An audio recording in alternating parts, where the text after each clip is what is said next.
I am level 100 on each Sentinel in Forsaken, and in today's video, I'm going to show you guys how to play every Sentinel like a pro. First, you need to understand what a Sentinel is and what they do. Sentinels in Forsaken are basically bodyguards. Anytime another survivor is in trouble and the killer is chasing them, your role is to step in and intervene. And to all of you Sentinels that go around only doing generators to Malice Farm, I will find you and you won't like what's going to happen. I'm going to start with some simple tips that apply to every Sentinel, and then I'll move on to character specific tips. So the first general tip is to just step in and use your ability. All Sentinels have a stun, obviously. Each of them have their own specific way of stunning, but generally speaking, for any and all Sentinels, just roaming around the killer and watching their every move is enough. Once you see they're on someone, you approach and you stun them. It's that simple. For the second general tip, you're not meant to be the last man standing. Obviously, you can't save everyone. If you do end up as the last man standing, that's fine, but don't be afraid to take one for the team. If sacrificing yourself means the real last man standing survivors get to escape, or if you have to die so a support can live, that's a good trade-off, especially when you guys are just running down the time. The point is, Sentinels aren't meant to stick around forever. Your biggest strength is disrupting the killer's flow and wasting their time. The more survivors there are left, the harder it is for the killer to win the game.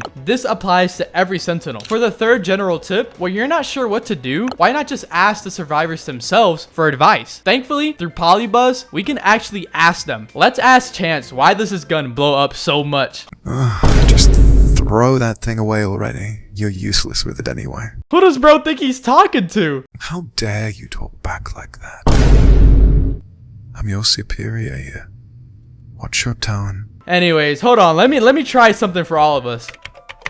I'm afraid being a sugar daddy requires an emotional connection. Perhaps we can discuss your financial situation over a premium espresso. Okay, maybe that wasn't exactly what we needed, but that's what makes Polybuzz so fun. You can talk to literally any character you create, even Forsaken survivors, or chat with millions of characters other people have made. And if you want to try it, use my link and code Lemire in the description to unlock premium features. Just type it in the search bar in the app. Thank you Polybuzz for sponsoring this video. Now we will move on to the more character specific tips.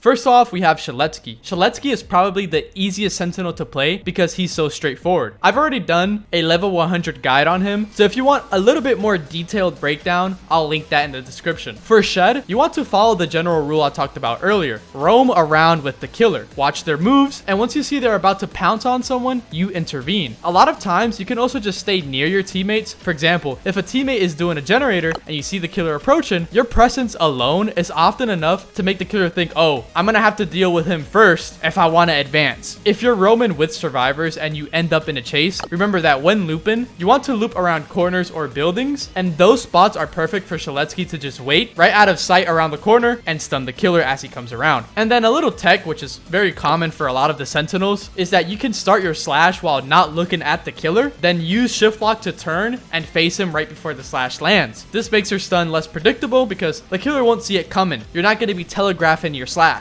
But when you shift lock, the slash will still end in front of him. One of the best things about Shaletsky is that he can heal himself, but never use his healing ability when you're in danger or in the killer's line of sight. Using the chicken slows you down a ton, and if the killer is close, you basically just deleted yourself. Only heal when the killer isn't around, when you're alone, or when you're far enough from the killer that you're safe.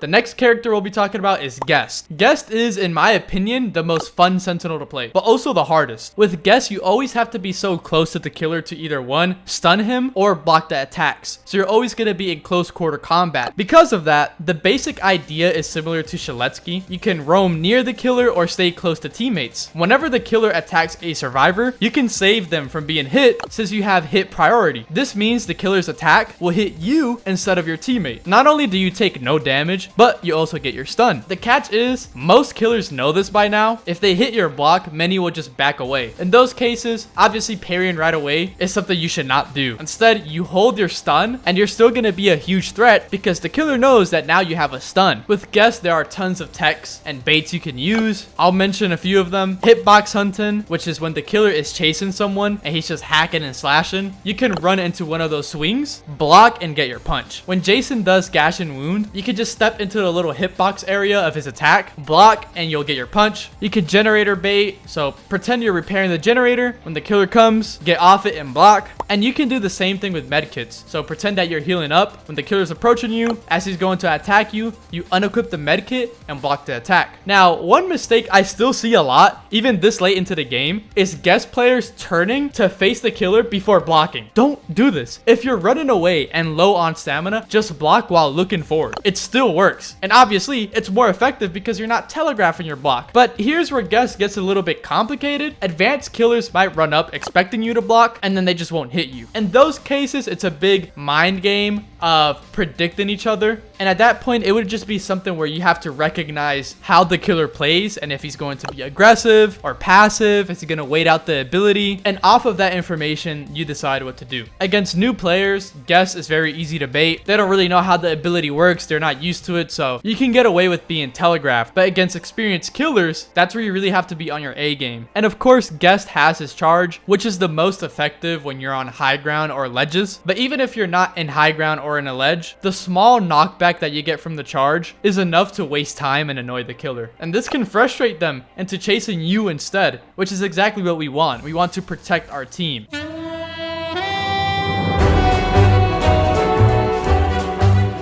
The next survivor is Chance. Chance really shines because he can stun from a long distance. This is especially useful against killers like 1X when they're using Mass Infection, or John Doe when he uses his spikes. Whenever you see them charging up, you can be far away, use your gun and stun them, stopping their ability. With Chance's stun, it's pretty simple. You want to play usually long range to mid range. You can do close range, but the only danger with that is that if you're getting chased afterwards, then you're gonna need someone else to save you, or if you try to get your stun back, you're gonna have stacks of weakness, which makes you more susceptible to taking a lot of damage or just being deleted. And that's another important tip. When the killer is chasing you or engaging you, don't flip your coin and increase your weakness, because you're just making the killer's job easier. You only really want to do that if it's your last option and you have no other way of saving yourself, or you're like a last man standing or something. And since we're talking about weakness stacks, you also have to manage your stacks carefully, because like in those instances where I mentioned where you're getting chased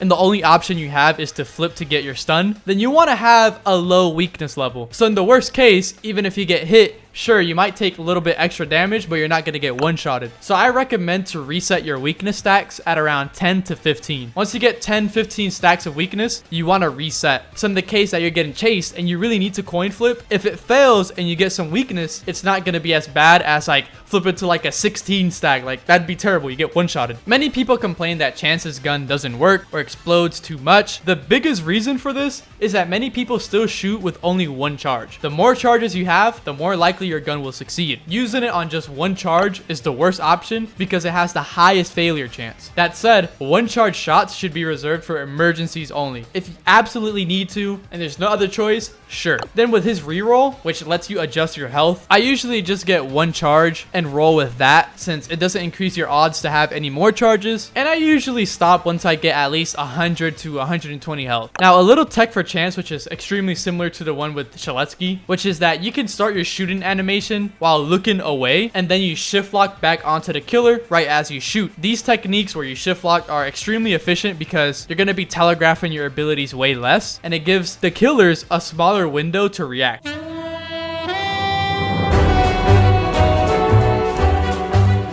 The last and final Sentinel we will be talking about is 2-Time. I think 2-Time is the strongest Sentinel because he's not just a Sentinel. He's also a last man standing survivor. 2-Time's gimmick is that he can stun the killer and has a bar that fills up. Once it fills, you get a second life. Since trick stabbing and backstabbing with 2-Time is insanely OP, I'd say that it's more effective to roam around the killer rather than with teammates, because your best friend is going to be backstabbing. Aside from protecting your teammates, Another priority is going to be filling up your ablation bar to get your second life, which is extremely annoying for the killer. To fill up your bar, you can just look for cheap shots. For example, if another sentinel stuns the killer, you can run up and stab him while he's stunned to fill your bar faster. But the reason why the ablation part is so important is because it's a really good last man standing mechanism, which wastes a lot of time for the killer. One of the more annoying examples I can provide is whenever 2-time isn't even a last man standing. He might be the second to last person alive, and you've been chasing him, and you finally got him, only to realize he spawned